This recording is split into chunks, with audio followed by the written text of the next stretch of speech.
सारखा माणूस आहे, सरडा जसा रंग बदलतो हा कार्टा तसा आहे. लोकप्रभामध्ये असताना हा तेव्हा हिंदुत्ववादी विचाराचा नव्हता. हिंदुत्ववादी विचाराचे पक्ष आणि संघटनेचा विरोध हा करायचा, विरोधात हा आर्टिकल लिहायचा.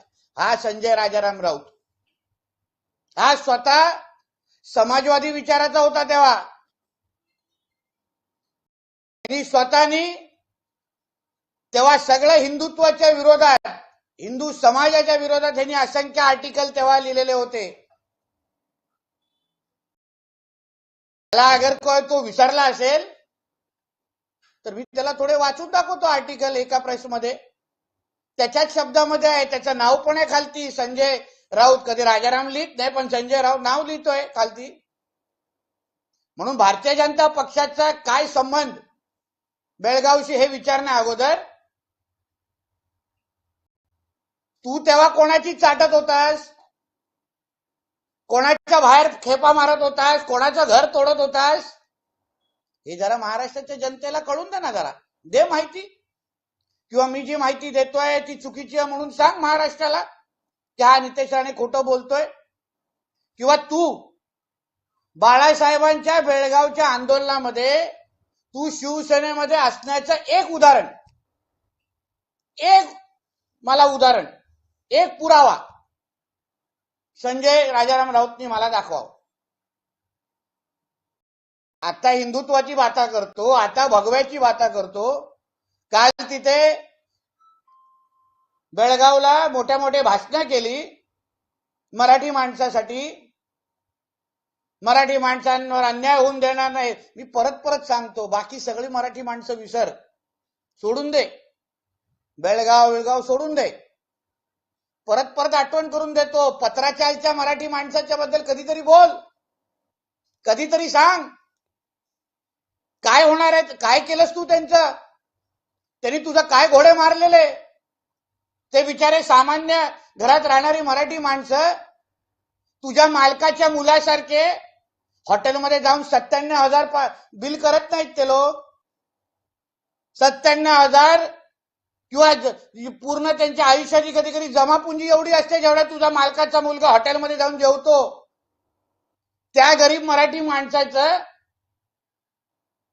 तू काय अवस्था केली ह्याबद्दल जरा बेळगावमध्ये जाऊन बोल ना, जरा सांग तिथे.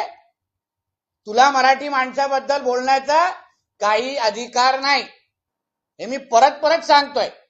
ना तुला बाळासाहेबांच्या बद्दल बोलण्याचा अधिकार आहे, ना बेळगाव आणि बाळासाहेबांच्या आंदोलनाबद्दल बोलण्याचा अधिकार आहे, नाही हिंदुत्व आणि हिंदूच्या बद्दल बोलण्याचा अधिकार आहे. तू मूळ समाजवादी विचाराचा आहेस आणि आता तुला मोठे हिंदुत्व आठवत असतील ना, तर तुझे एक दिवस मी आर्टिकल असे वाचून दाखवले ना, तुला बेळगावमध्ये चपला मारतील लोक, चपलेनी मारतील. आजचा सामना बघा काय अग्रलेख आहे, जे पहिल्या दिवसापासून सांगतोय. दुसऱ्यांच्या घरी आग लावणं, चोमडेगिरी करणं, नाना पटोलेजींच्या भाषेमध्ये चोमडेगिरी, चाटूगिरी मध्ये ह्याची पीएचडी झालेली आहे स्वतःची.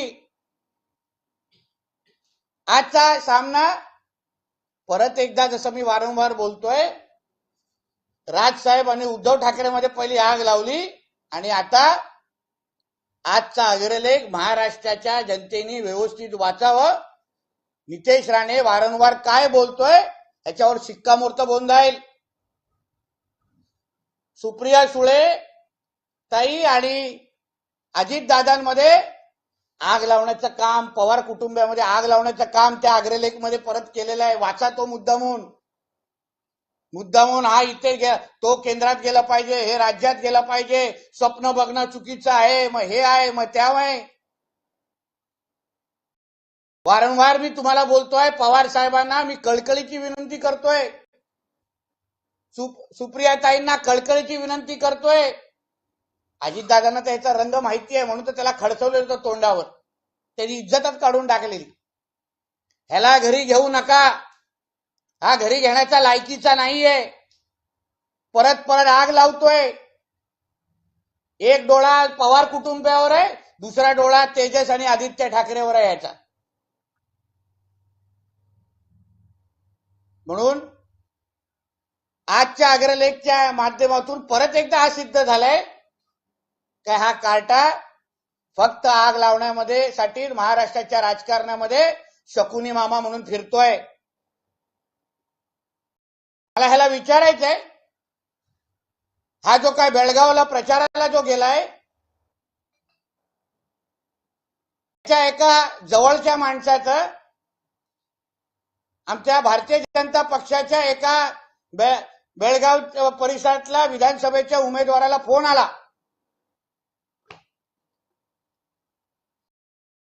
तर कॉल रेकॉर्डिंग मी तुम्हाला देईन. फोन करून यांनी काय सांग, त्या माणसाने आमच्या उमेदवाराला काय सांगितलं की बघा, संजय राऊत महाराष्ट्राचे फार मोठे नेते आहेत, फार मोठे वक्ते आहेत, मीडियामध्ये फार त्यांचं मोठं नाव आहे. उद्या अगर ते तुमच्या प्रचाराला येतील तर तुमची अडचण होऊन जाईल. तुम्हाला हवं असेल त्यांनी तुमच्या प्रचाराला येऊ नये, तर एवढी अमाऊंट आहे, ती अमाऊंट दिली तर संजय राऊत प्रचाराला येणार नाही, अशी ऑफर त्या उमेदवाराला दिलेली आहे. आता मला प्रश्न असा विचारायचा आहे की हा नेमकं बेळगावला कशाला गेला? आमच्या त्या संबंधित उमेदवारांनी त्याला तोंडावर नाही बोलले की मेरे को फरक नाही, मला फरक पडत नाही, मी सक्षम आहे निवडणूक लढवण्यामध्ये आणि जनता मला निवडून देईल, अशा प्रकारचे फोन करू नका, आणि फोन ठेवून दिला. आज आपल्याला कळलं असेल की याचं पूर्ण राजकारण हे सौदेबाजी आणि चाटुगिरीवर चालते. ह्याला अगर त्या व्यक्तीने ह्याची ऑफर स्वीकारली असती तर आज हा बेळगावला गेला नसता. महाराष्ट्र एकीकरण समितीचं याचं काही लेणं देणं नाही. ह्याची फक्त सौदेबाजी झाली नाही म्हणून त्या उमेदवारावर प्रेशर टाकण्यासाठी आज तो बेळगावला बसलेला आहे. हे अशा वृत्तीची ही माणसं, जसा कामगार तसा मालक, किंवा जसा मालक तसा कामगार. उद्धव ठाकरे काय वेगळं केलं नाही आयुष्यामध्ये? हेच तर केलं त्यांनी. सन्मान्य राणे साहेबांनी शिवसेना का सोडली? षण्मुखानंद मध्ये जेव्हा राणे साहेबांचं भाषण झालं सगळ्या शिवसेनेच्या नेत्यांसमोर आणि कार्यकर्त्यांसमोर, त्यांनी जे शेवटच्या भाषणामध्ये काय बोलले ते उद्धव ठाकरे आणि त्याची लोक शिवसैनिकांकडून तिकीट, विधानसभा महापालिकेची तिकीट देण्यासाठी पैसे घेतायत, तिकीट विकतायत. हे राणे साहेबांनी सत्य तिथे मांडलं आणि म्हणून राणे साहेबांच्या विरुद्ध उद्धव ठाकरेंनी ते षडयंत्र केलंय. म्हणजे यांचं पूर्ण राजकारण हे नुसतं पैशावर चालणार आहे. पोटा पाण्यासाठी धंदे करायचे नाही, व्यवसाय करायचे नाही, कर रुपी असलेले धंदे कधीच करणार नाहीत.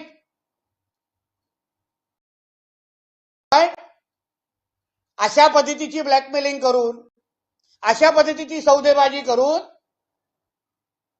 यांनी ह्या पद्धतीचं राजकारण चालतंय. तुम्ही एक साधं सांगा, एक संपादक आहे तो, कुठून त्याला एवढ्या मोठ्या गाड्या येतात,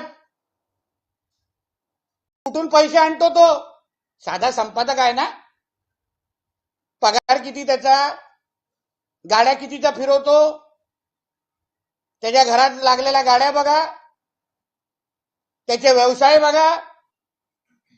कुठला संपादक आहे हो महाराष्ट्राच्या आणि देशामध्ये एवढा महागड्या गाड्या आणि अशा पद्धतीचे धंदे व्यवसाय करतो? सोर्स ऑफ इन्कम काय, कुठून आणतोय पैसा?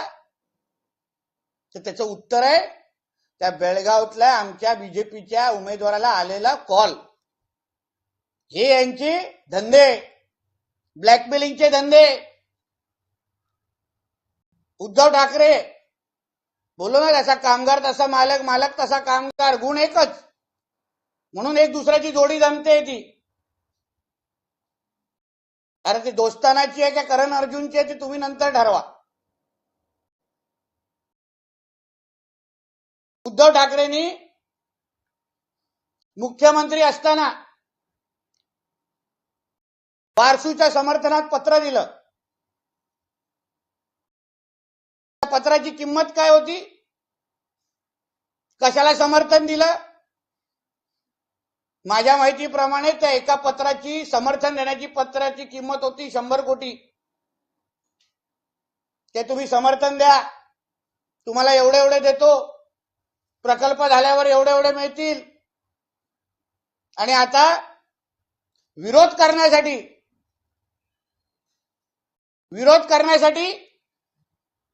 वेगळा दुसऱ्या लोकांची बोलणी चालू आहे.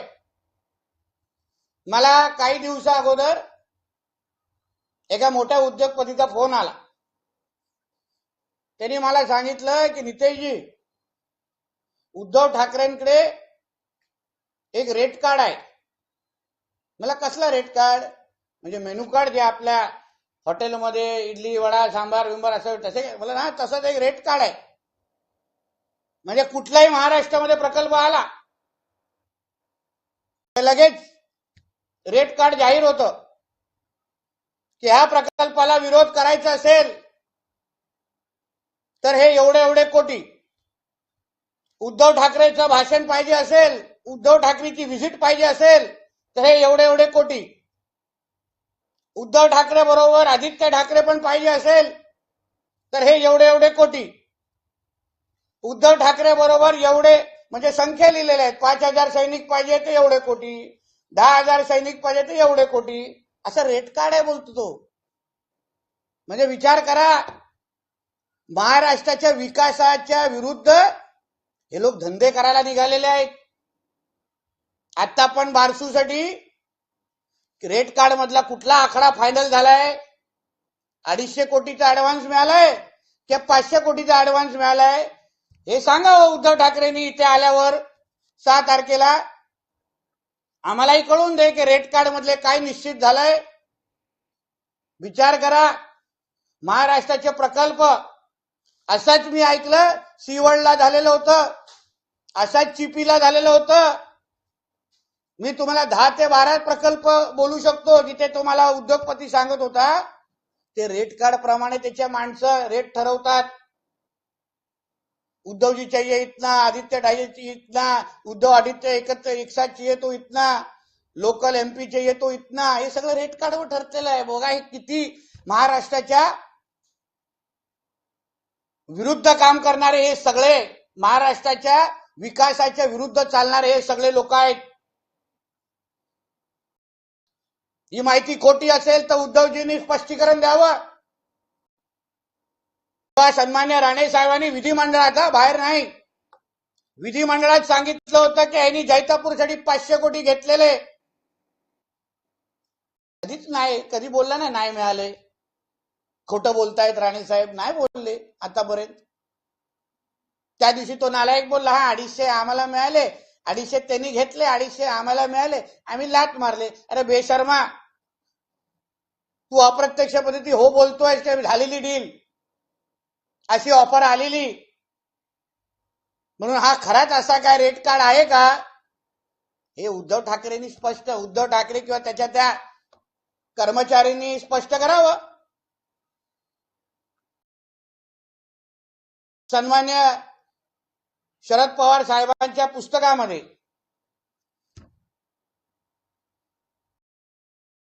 एक महत्वाचा खुलासा, ज्याच्यामुळे ह्या उद्धव ठाकरे, आदित्य ठाकरे आणि त्याच्या ह्या अन्य कार्टांचं दुकान बंद होईल. जेव्हा जेव्हा मुंबईची निवडणूक जवळ येते तेव्हा तेव्हा मुंबई महाराष्ट्रातून तोडायची भाषा चालू होते यांची. आता पण बीकेसीच्या मैदानामध्ये बघा, बीकेसीच्या मैदानामध्ये तीच भाषा, त्याच पद्धतीचं भाषण उद्धव ठाकरे आणि आदित्य ठाकरेंनी केलेलं आहे. आता कालपासून, जेव्हापासून पवार साहेबांनी तो मोठा निर्णय घेतला तेव्हापासून बोलतायत. संजय राऊत तो बोलतो की शरद पवार साहेब हे महाराष्ट्राच्या राजकारण, देशाच्या राजकारणाचे आत्मा आणि श्वास आहेत. मग ह्या पवार साहेबांच्या खुलासामुळे तुमचा श्वास आणि आत्मा जागेवर राहिलाय का? ह्याचं उत्तर जरा संजय राऊत आणि उद्धव ठाकरेंनी द्यावं. पवार साहेब असं म्हणतात की दिल्ली स्तरावर मुंबईला केंद्रशासित करण्याचं कुठलंही नियोजन नाही, कुठलंही नियोजन नाही. उद्धव ठाकरे तसा पण घरी बसला असतो. घरी बसून जरा पवार साहेबांचे पुस्तक पुढून आणि मागून 2-3 वेळा वाच. तुझ्या मुख्यमंत्री कारकिर्दीबद्दल पवार साहेबांनी काय सांगितलं एवढ्या ज्येष्ठ नेत्यांनी, ह्याच्याबद्दल वाच. मुख्यमंत्री असताना फक्त 2 वेळा मंत्रालय देणारा मुख्यमंत्री. मुंबई कधीच केंद्रशासित करायची नाही असं स्पष्ट सांगून टाकलेलं आहे. यापुढे उद्धव ठाकरे किंवा त्याचा तो मुलगा किंवा त्याचे हे बाकीचे कार्टे कोणीही महाराष्ट्र मुंबईचं वातावरण खराब केलं तर मुंबईकरांनी यांना महाराष्ट्र मुंबईमध्ये फिरून द्यायचं का याबद्दल विचार करायला हवा. वर्षानुवर्ष मुंबईकरांना भावनिक करून इलेक्शन आलं तर मुंबई महाराष्ट्रातून तोडणार. अरे बाबा ऐका पवार साहेब काय बोलतायत. उठसूट जाऊन त्यांचं मार्गदर्शन घेताना पवार साहेबांसारखा ज्येष्ठ नेता बोलला, आता तरी कळणार तुम्हाला. म्हणून शेवटचा एक विषय, येणाऱ्या 6 तारखेला बारसू मध्ये येणारी जी ग्रीन रिफायनरी आहे त्याच्या समर्थनात म्हणजे जेवढे लोक कोकणाच्या विकासाच्या बाजूने आहेत, आमच्या कोकणामध्ये रोजगार आला पाहिजे, मुलांना 2 हातांना काम मिळालं पाहिजे. विनायकरावचा मुलगा श्रीमंत आहे, उद्धव ठाकरेचा मुलगा श्रीमंत आहे, पण उद्या आमची मुलं, आमच्या कोकणातली मुलं पण आर्थिक सक्षम झाली पाहिजे. हे जना वाटतंय. जना ती ग्रीन रिफायनरीमुळे आमच्या कोकणामध्ये मोठ्या प्रमाणामध्ये रोजगार येणार आहे अशी ज्यांची भूमिका आहे ते सगळे लोक 6 तारखेला बारसू मध्ये आम्ही एकत्र येणार आहोत. केंद्रीय मंत्री सन्मान्य राणे साहेब, पालकमंत्री, उद्योग मंत्री सन्मान्य उदय सामंतजी, माजी खासदार सन्मान्य निलेश राणे साहेब, माजी आमदार सन्मान्य प्रमोद जठारजी आणि आम्ही सगळेजण आम्हीही बारसू मध्ये येणार. आम्हाला पण ग्राउंड प्रशासनाने द्यावं. जेवढे जिथे जिथे ग्राउंड आहेत तिथे आम्ही ही मागणी करणार. आम्हालाही ग्राउंड पाहिजे, आम्हालाही तिथेच जमायचं आहे. राणे साहेब आणि उदय सामंत साहेबांचं हेलिकॉप्टर तिथे उतरणार आहे बारसू मध्ये. आम्हालाही हेलिपॅडची परवानगी पाहिजे. आम्ही कोणाला येऊ नये असं बोलत नाहीये. आम्ही कोकणाच्या विकासाच्या बाजूने जातोय. आम्हाला राजकारण करायचं नाही, पण आमच्या कोकणाने ना वर्षानुवर्ष खूप सोसलेलं आहे. आमची जेव्हा तरुण मुलं नोकरी धंदा शोधण्यासाठी जेव्हा मुंबई, पुणे, नाशिककडे जातात, त्यांच्या आई वडिलांना आणि बहिणीला इथून सोडून जातात, तेव्हा त्यांचा अश्रू बघण्यासाठी उद्धव ठाकरे आणि त्यांची लोक येत नाहीत. मुलगा मुंबईला असतो आणि आई वडील इथे आजारी असतात. मुंबईतल्या कंपनीमध्ये सुट्टी मागून पण जेव्हा सुट्टी मिळत नाही, त्या अस्वस्थ मुलाची काय भावना असेल ती उद्धव ठाकरेला कधी कळणार नाही. म्हणून आम्ही सगळ्या जणांनी, आम्ही पोलीस प्रशासन, राज्य सरकार, रत्नागिरीचं स्थानिक प्रशासन, आमची त्यांना विनंती आहे की आमच्या पण परवानगीचे पत्र तुमच्याकडे आलेली आहेत परवानगीसाठी. आम्हाला पण 6 तारखेला तिथे मोठ्या संख्येने जमायचं आहे. कोकणाला रिफायनरी हवी आहे, ग्रीन रिफायनरी हवी आहे. आम्हाला तो विषय पटलेला आहे की त्याच्यामुळे पर्यावरणाला हास होणार नाही. ज्यांना ज्यांना कुठलेही प्रश्न आहेत ते प्रश्न सोडवण्यासाठी, उत्तर देण्यासाठी आमचं प्रशासन तयार आहे, सज्ज आहे. आमचे कलेक्टर असतील, आमचे एसपी असतील, स्वतः पालकमंत्री म्हणून उदय सामंतजी असतील. आम्हाला नुसतं पोटा पाण्यासाठी विरोध करायचा नाहीये. जे उद्धव ठाकरे आणि विनायक राऊत आणि एक आरटी करतायत, आम्हाला तिथे विकास हवाय. कोकणामध्ये राहूनच, आई वडिलांकडे राहूनच आमची मुलं उद्या इथे शिकली पाहिजेत, उभी राहिली पाहिजेत, आर्थिक सक्षम झाली पाहिजे. मुंबईतला राहणाऱ्या मराठी माणसाचा टक्का टिकू शकले नाहीत. मुंबईतला राहणाऱ्या मराठी माणसाला एवढे वर्ष सत्ता असून पण त्यांना आर्थिक सक्षम करू शकले नाहीत. याच उद्धव ठाकरे आणि त्याच्या भ्रष्टाचारामुळे मुंबईतला राहणारा मराठी माणूस आज वसई, विरार, डोंबिवलीकडे जो फेकला गेलाय, तेच उद्या हा कोकणामध्ये करायला येतोय. म्हणून येणाऱ्या 6 तारखेला आम्ही सगळेजण बारसूत येथून जमून रिफायनरीला समर्थन करणार आहोत. त्याबद्दल आम्ही कुठे जमणार, किती वाजता जमणार, हे सगळ्या परवानग्या जेव्हा आम्हाला मिळतील त्यावेळी आम्ही बोलू. सन्मान्य खासदार, माजी खासदार निलेश राणे साहेब, आमचे प्रमोद जटारजी, मी स्वतः, आम्ही सगळ्या लोकांच्या बैठका आजपासून घेणार आहोत. आम्ही त्यांच्या संपर्कात आहोत. मग राजापूर असेल, देवगड असेल, या परिसरातले जेवढे समर्थक आहेत त्या सगळ्यांची आम्ही संपर्क करायला सुरू केलेला आहे. आणि येणाऱ्या 6 तारखेला आम्ही पण बारसूमध्ये उपस्थित राहून, आम्हाला कोणाबरोबरही संघर्ष करायचा नाहीये. फक्त आम्हालाही ग्राउंड मिळावं, आम्हालाही हेलिपॅड मिळावं, आम्हालाही त्याच ताकदीने तिथे जमायचंय. कारण का आम्ही इकडचे भूमिपुत्र आहोत, आम्ही इकडचे मतदार आहोत. म्हणून या सगळ्या परवानग्या महाराष्ट्र सरकारने, प्रशासनाने आम्हालाही द्याव्या एवढीच विनंती या निमित्ताने करतो.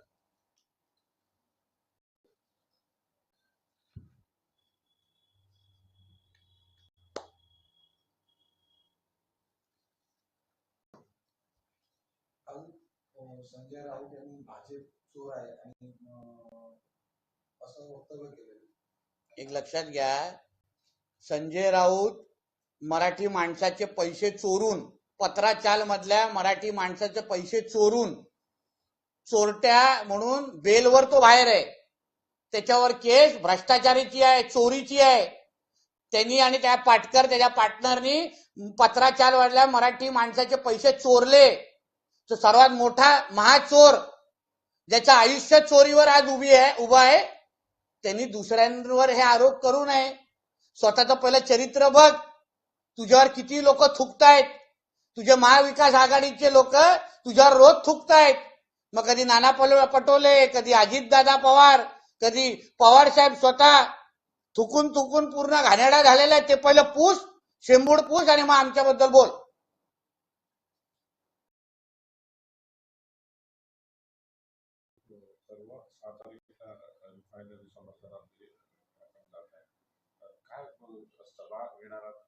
आमचा मोर्चा आहे, मग मोर्चाचं रूपांतर सभेमध्ये होतच. जेव्हा हे सगळे समर्थक सगळीकडे असतील, ती काय राजकीय मोर्चा नाहीये. आम्हाला काय राजकीय ताकद दाखवायची नाहीये, पण रिफायनरीला समर्थन मोठ्या प्रमाणामध्ये आहे. कारण का फक्त विरोध आहे हेच दाखवलं जातं, पण जेवढ्या मोठ्या प्रमाणामध्ये समर्थन आहे ते पण लोकांना, जनतेला आणि आपल्या माध्यमातून महाराष्ट्राने, देशाला कळलं पाहिजे. आतापर्यंत फक्त विरोध आहे तेच दाखवत आहेत, पण त्याही विरोध कमी करण्यासाठी आमचे सातत्याने प्रयत्न सुरू आहे.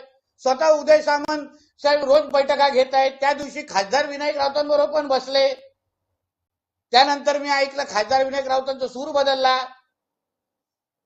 मी तुम्हाला बोललो ना, ह्यांचा जो विरोध आहे उद्धव ठाकरे आणि कंपनीचा, हा स्वतःच्या बॅलन्स शीट साठी आहे, नफा वाढवण्यासाठी आहे, कोकणी माणसासाठी नाही. मेन्यू कार्ड मधला आकडा पूर्ण झाला पाहिजे, रेट कार्ड मधला, त्यासाठी त्यांचा विरोध आहे.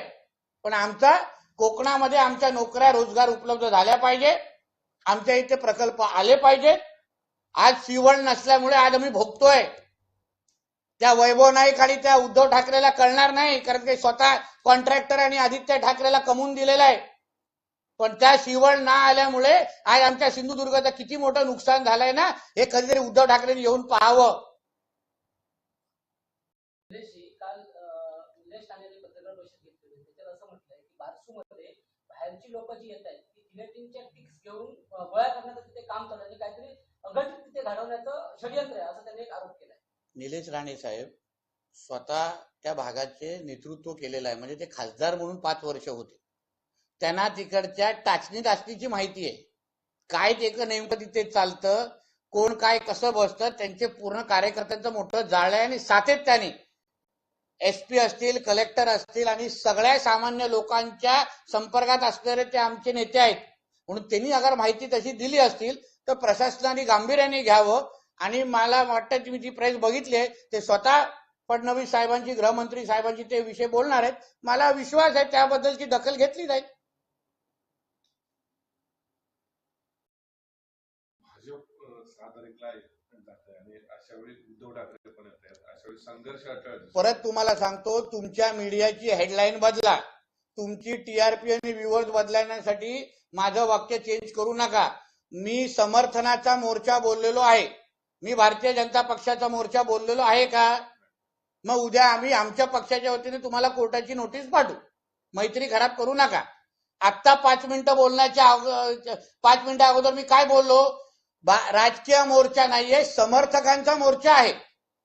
मी कुठे बोललो का भारतीय जनता पक्षाचा मोर्चा आहे? मग तुम्ही ट्विस्ट करायची काय गरज आहे? संघर्ष अटळ दिसतोय. आम्ही आमची जागा मागितली आहे, आम्ही आमचा हेलिपॅड मागितलाय. लोकशाहीमध्ये आम्हाला अधिकार आहे. तो काय 6 तारीख शिक्कामोर्तब केलेला नाहीये की बाबा ही उद्धव ठाकरेची 6 तारीख आहे. आणि आम्ही स्थानिकच लोक आहोत, आम्ही राहतो इथेच, आमची घरं आहे इथे, उद्धव ठाकरेचा पत्ता आहे इथे. किती वेळा आलाय त्याच्या इकडच्या नातेवाईकांना भेटायला? मी ऐकलं कुठे देवगडमध्ये सासरवाडी पण काहीतरी आहे ना, त्याचे आलाय का तिकडे?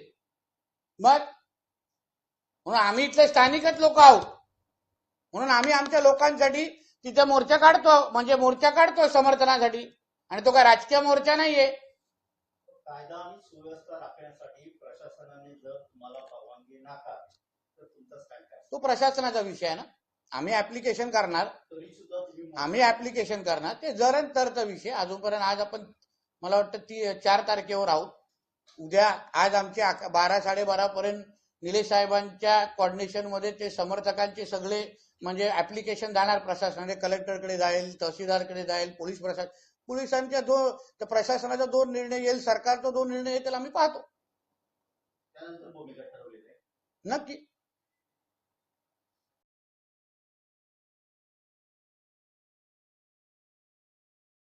आमचा पॉझिटिव्ह मोर्चा हो, समर्थनात आहे.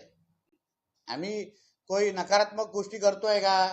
आम्ही ना कसं पॉझिटिव्ह गोष्टी करतो की बाबा चला सगळं समर्थन देऊ, आम्हाला कोकणामध्ये विकास पाहिजे, असा आमचा सकारात्मक मोर्चा आहे. तो उद्धव ठाकरे सारखा पनवती नाही आम्ही चपट्या पायाचा. जिथे जायचं तिथे वादळ यायचं. त्याच्या 2.5 वर्षामध्ये फक्त डायनोसॉर बघायचे बाकी होते, बघ सगळं दिसलं.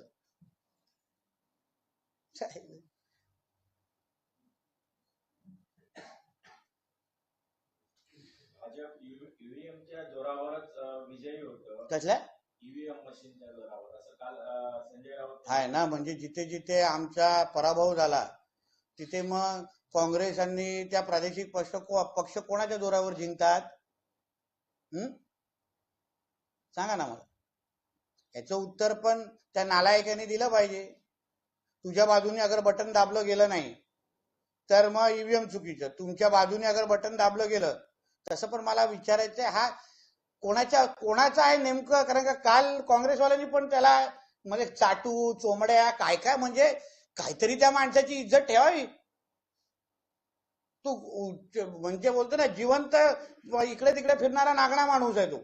रस्त्यावर दिसतात ना कधी कधी मध्ये येतात, मग त्यांना पोलिसांना हटवायला लागतं. तसा आहे तो. नेमकं तो कोणाचा आहे? आता तुम्ही बघा पवार साहेबांच्या म्हणजे अजितदादांच्या विरोधात आज अग्रलेख लिहिला. काल प्रदेश अध्यक्ष नाना पटोले साहेबांनीच सांगितलं की हा चाटू आणि चोंबडे, मी नाही बोललो ते बोलले. आणि बोलतो का नाही मी आहे ना राहुल गांधींशी बोलतो, म्हणजे त्यांचाच प्रदेश अध्यक्ष आहे तो. राहुल गांधीला हा चहा बनवून देताना हा बोलत असेल कारण ते हा अर्ध जॅकेट घातलं तर हा वेटरच वाटतो.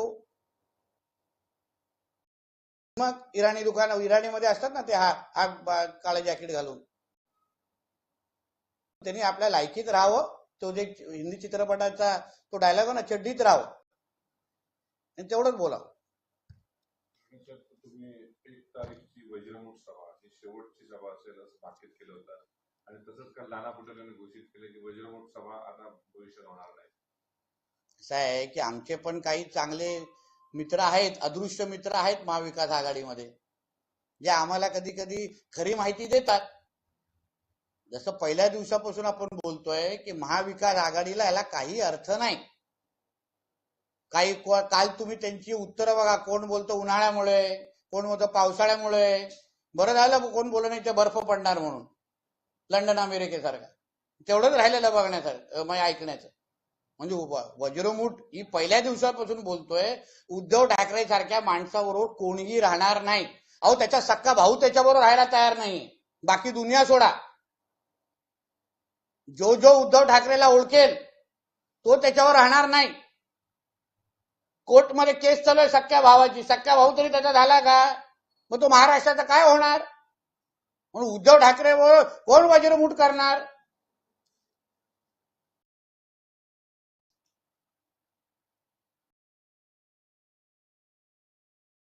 ठीक आहे.